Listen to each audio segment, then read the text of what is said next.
Amen. Selon l'attente de chacun, ce sera particulier. Amen. Beaucoup vivent en dehors du plan que Dieu a tracé pour eux. C'est vraiment possible que n'importe qui devienne quelqu'un. L'appel que Dieu a lancé à chaque être humain est l'appel à la gloire. Et nous voyons ça dans Romains chapitre 8. Aucun appel n'est insignifiant. Vous devez le savoir. Tout appel de Dieu est censé être un appel extraordinaire. Toute vie que Dieu donne à un être humain est censée être une vie prodigieuse. Car ceux qu'il a connus d'avance, de qui parle-t-on ici? Ceux qu'il a connus d'avance. Comment est-ce que Dieu nous a connus d'avance? Il a dit à Jérémie, avant que tu ne fusses formé dans le sein de ta mère, je te connaissais déjà. Si tu es dans la même voiture qu'une personne qui va à Trècheville, tu ne vas pas te retrouver à Koumassi ou bien tu ne vas pas te retrouver à Cocody parce que tu dis non, moi je ne veux pas aller à Cocody. Mais tu suis quelqu'un qui va à Trècheville. Si lui descend à Trècheville, tu seras aussi à Trècheville.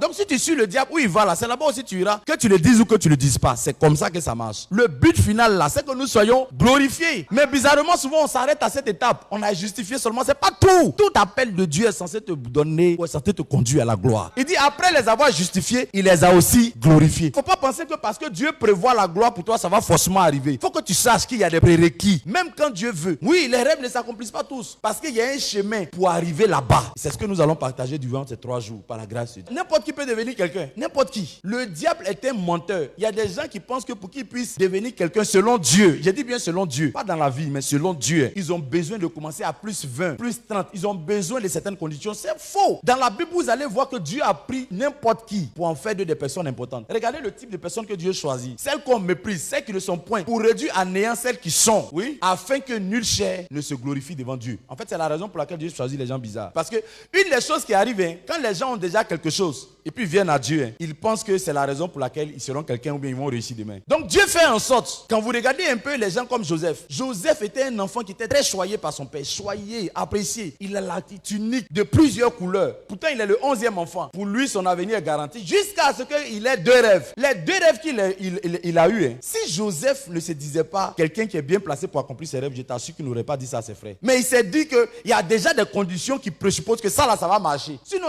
quelqu'un qui a le courage d'appeler son papa et puis ses frères pour leur dire, je serai au-dessus de vous. Il y a quelque chose qui se passe dans sa vie pour qu'il ait le courage comme ça. Il était déjà orgueilleux, arrogant. Sinon, même si tu as eu un rêve que ton patron un jour va te servir, qui peut appeler, tu travailles chez quelqu'un et puis tu l'appelles, tu dis, patron viens. Il y a eu un rêve, au Dieu je suis ton employé, mais demain là, c'est toi qui seras mon chauffeur. Qui peut avoir le courage de faire ça? Personne! À moins que tu sois dans certaines conditions et choses dans lesquelles Joseph était. Et qu'est-ce que Dieu va faire? La Bible déclare que Dieu va permettre. Bien entendu, ce n'est pas Dieu souvent qui est l'initiateur de certaines expériences dans nos vies. C'est ce que je partage aujourd'hui. Mais il peut utiliser ces expériences comme un sage potier pour notre gloire. Oui, il n'est pas l'initiateur. Dieu n'était pas l'initiateur des malheurs de Job. Mais il a utilisé ça pour lui apporter la double portion de ce qu'il avait. La Bible dit que c'est Satan qui allait et qui était en train de détruire Job. Ou bien, c'était Satan, mais ce n'était pas Dieu. Dieu l'a seulement permis. Mais il a utilisé ça pour sa gloire. N'importe qui peut devenir quelqu'un. Jephthé était un homme qui est né d'une femme prostituée. Il a même été rejeté par ses frères. Ses frères disent non, femme de prostituée, tu ne peux pas régner sur nous. Jamais. Nous, on vient de la femme légitime. Quitte ici. Il a quitté la maison de son père sans héritage, sans rien. On l'a chassé comme un chien pourri. Oui, c'est ce qui se passe. Il est né d'une femme prostituée. Mais vous allez voir, Dieu a utilisé cet homme pour apporter une grande délivrance. C'est ceux qui l'ont rejeté qui sont allés l'appeler. C'est comme ça, ta vie aussi peut prendre une autre tournure. Tournure. N'importe qui.